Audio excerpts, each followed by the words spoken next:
Shalom Bapak Ibu, Saudaraku, sahabat Samas. Kiranya Bapak Ibu, Saudara semua hari ini dalam keadaan sehat, sukacita, dan dipenuhi damai sejahtera. Kita berjumpa kembali dalam Sapaan Damai Sejahtera hari ini 9 Juli 2022. Renungan Samas hari ini kita ambil tema, Suka kegelapan daripada terang. Mari kita berdoa sebelum kita bersama merenungkan firman Tuhan. Bapa di dalam surga, kami bersyukur untuk kasih dan penyertaan-Mu dalam kehidupan kami. Kami bersyukur untuk hari baru dan kami kembali mau merenungkan kebenaran akan firman-Mu. Bukalah hati dan pikiran kami ya Tuhan. Dalam nama-Mu Tuhan kami Yesus Kristus kami berdoa. Amin. Bapak Ibu, keluarga damai yang terkasih, bacaan Samas kita hari ini diambil dari kitab Injil Yohanes 3 ayat 16-21. Demikian firman Tuhan. Karena begitu besar kasih Allah akan dunia ini, sehingga Ia telah mengaruniakan anaknya yang tunggal, supaya setiap orang yang percaya kepadanya tidak binasa, melainkan beroleh hidup yang kekal. Sebab Allah mengutus anaknya ke dalam dunia bukan untuk menghakimi dunia, melainkan untuk menyelamatkannya oleh Dia. Barang siapa percaya kepadanya, ia tidak akan dihukum. Barang siapa tidak percaya, ia telah berada di bawah hukuman, sebab ia tidak percaya dalam nama Anak Tunggal Allah. Dan inilah hukuman itu, terang telah datang ke dalam dunia, tetapi manusia lebih menyukai kegelapan daripada terang, sebab perbuatan-perbuatan mereka jahat. Sebab barang siapa berbuat jahat, membenci terang dan tidak datang kepada terang itu, supaya perbuatan-perbuatannya yang jahat itu tidak nampak. Tetapi barang siapa melakukan yang benar, ia datang kepada terang, supaya menjadi nyata bahwa perbuatan-perbuatannya dilakukan dalam Allah. Bapak Ibu Saudara, bacaan Samas kita hari ini adalah bacaan Injil yang merupakan bagian dari perikop sebuah percakapan Tuhan Yesus dengan seorang Farisi bernama Nikodemus. Bapak Ibu bisa membaca secara lengkap perikop ini dari Injil Yohanes 3 ayat 1-21. Nikodemus adalah seorang pemimpin agama Yahudi, seorang Sanhedrin, dan juga ahli Taurat. Dia banyak mendengar ajaran-ajaran Tuhan Yesus dan melihat mukjizat-mukjizat yang sudah Tuhan Yesus perbuat. Nikodemus adalah seorang tokoh Yudaisme yang sangat berpengaruh. Ini terlihat saat orang-orang Farisi mau menangkap Yesus di hari raya Pondok Daun. Dikisahkan dalam Injil Yohanes 7 ayat 45-52. Dan saat itu Nikodemus membela Yesus dan akhirnya orang Farisi meninggalkan dan tidak jadi menangkap Yesus. Dikisahkan Nikodemus datang pada waktu malam kepada Yesus untuk berbicara secara pribadi. Ia menjumpai Yesus pada malam hari.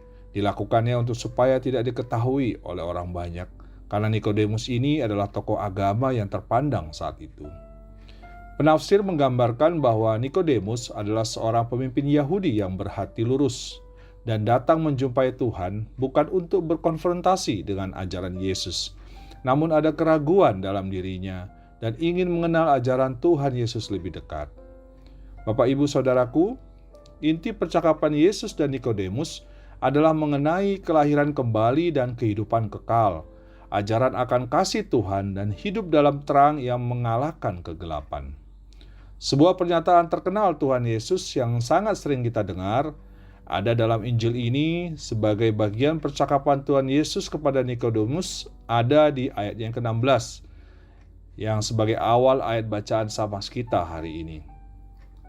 Karena begitu besar kasih Allah akan dunia ini, sehingga Ia telah mengaruniakan anaknya yang tunggal, supaya setiap orang yang percaya kepadanya tidak binasa, melainkan beroleh hidup yang kekal. Kehidupan kekal ini dihubungkan dengan kasih dari Allah Bapa yang mengaruniakan anaknya yang tunggal bagi kita, dunia yang penuh dengan kegelapan. Dan hal ini terwujud melalui terang salib Kristus. Bapak Ibu Saudara, Tuhan berfirman bahwa barang siapa yang percaya kepadanya tidak akan dihukum, tidak akan binasa, karena ada kasih Tuhan yang dianugerahkan bagi kita. Namun meskipun Allah sudah memberikan sumber terang Tuhan Yesus Kristus Sang Putra Tunggal bagi kita umat manusia, namun sifat manusia lebih menyukai kegelapan daripada terang. Bagaimana sikap kita orang percaya untuk memperoleh hidup kekal? Yang pertama, menyukai terang. Bapak Ibu, lingkungan atau suasana yang gelap biasanya membuat kita takut, khawatir, dan suasana lingkungan yang terang membuat kita tenang. Namun untuk bicara kegelapan akan dosa, manusia lebih menyukainya daripada hidup di dalam terang. Mengapa manusia tidak suka terang? Tidak suka datang kepada terang dan membenci terang? Itu karena manusia tidak mau perbuatan-perbuatan jahat manusia itu kelihatan. Yang kedua, Bapak Ibu, untuk memperoleh hidup kekal kita sebagai terang harus masuk ke dalam kegelapan itu. Jangan jadi terang di permukaan saja. Kegelapan adalah kondisi di mana tidak ada cahaya. Gelap hanya bisa terjadi ketika tidak ada terang di situ. Harus diakui bahwa dunia yang kita hidupi sekarang adalah dunia yang gelap.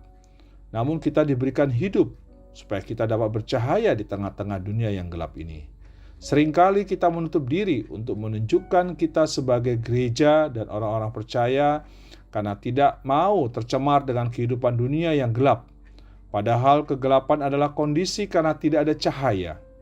Jadi jangan salahkan dunia kalau manusia atau dunia masih hidup dalam kegelapan, karena orang Kristen tidak mau masuk di dalamnya dan melakukan sesuatu untuk menjadikan gelap itu terang. Umumnya manusia mau terang di permukaan saja. Kita cukup menggunakan talenta dan kemampuan kita dan berpikir, yang penting aku sudah rajin ke gereja, berdoa dan berpelayanan dengan baik. Bapak, Ibu, Saudaraku, kita yang beriman Kristen dipanggil untuk hidup bersinar di tengah-tengah kegelapan. Kegelapan terjadi karena di situ tidak ada terang. Kita harus sadari bahwa terang itu selalu lebih kuat daripada gelap. Mungkin pada saat ini dalam kehidupan kita merasa seolah-olah terang telah dikalahkan oleh kegelapan. Dan terang itu semakin pudar nyalanya di tengah-tengah kondisi kehidupan kita. Namun ketahuilah, kalau kita punya sang terang sebagai pusat terang dalam hidup kita, Tuhan kita Yesus Kristus. Dan jika kita bersedia untuk mengikuti sang terang itu dan hidup seturut dengan terang firman-Nya, maka terangnya akan terus bercahaya di dalam diri kita. Bapak, Ibu, Saudaraku, jadilah terang di tengah-tengah kegelapan, di lingkungan di mana kita berada, dan jangan jauh-jauh dari pusat terang kita, yaitu Tuhan Yesus Kristus, agar jauh hidup kita dari kegelapan. Seperti firman Tuhan dalam Injil Yohanes 8 ayat 12. Akulah terang dunia, barang siapa mengikut aku, ia tidak akan berjalan dalam kegelapan, melainkan ia akan mempunyai terang hidup. Dan dalam Yohanes 12 ayat 46, Allah berfirman, aku telah datang ke dalam dunia sebagai terang, supaya setiap orang yang percaya kepadaku jangan tinggal di dalam kegelapan. Bapak, Ibu yang terkasih, di dalam Alkitab dan ajaran Tuhan Yesus tidak pernah berkata, jadilah pembasmi kegelapan. Tapi yang Tuhan Yesus katakan adalah, kamulah terang dunia. Di dalam Injil Matius 5 ayat 14 dan 16, Tuhan berfirman, kamu adalah terang dunia. Kota yang terletak di atas gunung tidak mungkin tersembunyi.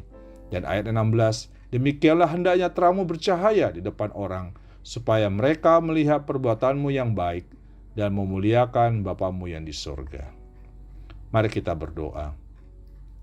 Bapa Surgawi, terima kasih atas firman-Mu, dan melalui bacaan Injil hari ini kami diingatkan kembali bahwa Engkau adalah Allah yang sangat mengasihi kami.